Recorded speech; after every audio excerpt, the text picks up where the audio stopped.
Right, so if you've ever played Siege, you'll know that there is times where a game can go from being winning to straight up losing, right?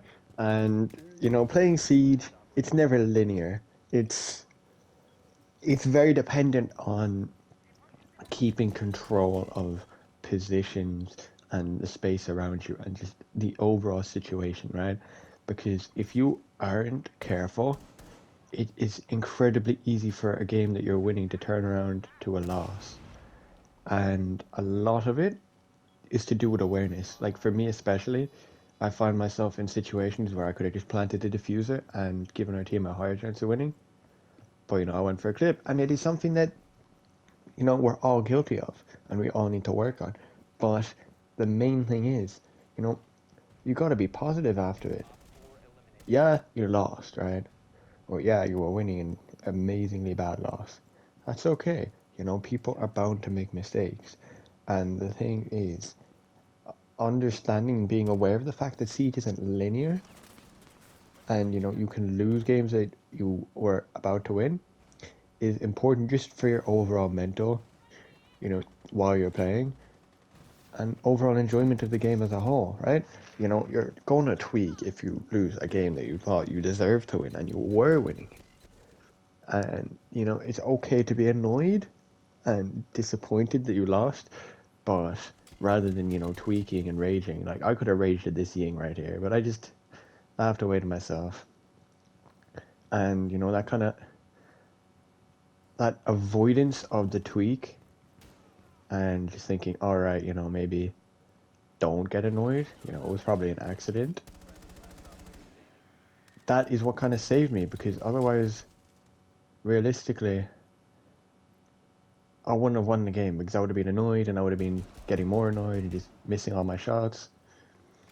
And the point is, I understand the game is linear and it's not just going to be an easy win every time. Or it's not linear, sorry.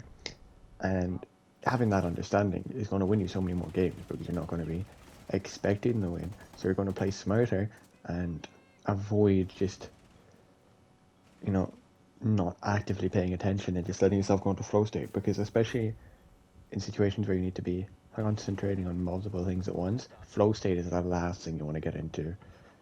It's peak performance, but at the cost of awareness, which is really not something you want to lose in Siege. Of all games, like at least in Apex, you if you're in flow state, you'll be moving fast enough to make up for the lack of, I suppose, awareness. But in Siege, it's a very constantly aware, constantly thinking game, and being in flow state in Siege is not where you want to be, right? And I kind of gone on a yap here, but the main point is just understand that you can go from winning a game, destroying the other team, to winning that game, destroying them entirely. But you can also go from winning and destroying them, 2-0 to 3-2 or 3-3, and then lose, and that's okay because it's bound to happen, You will not win every game, Games are going to be closer than you want them to be. But the important thing is understanding that and being aware of the fact that that's going to happen. You're not going to get as badly twisted over it, and it'll be better for your overall mental, and it'll just be a good thing and a good mindset to have because you'll understand the fact that a win is never guaranteed, and that's going to save you so much grief in the long run because rather than getting hung up on the fact you lost, you just be like, all right, what could I have done better? What could I have changed to win the situation? And that is the mindset you want because getting twisted over it and just complaining or blaming your teammates isn't the right path. And that is all I really have to say. This video is, kind of the normal for Siege, but next video is going to be something entirely different because I'm experimenting now that I've niched down more. You know, it's something interesting to me to experiment with stuff, but also it is just good for the channel in the long run because there's more types of content, so we can cater to more people.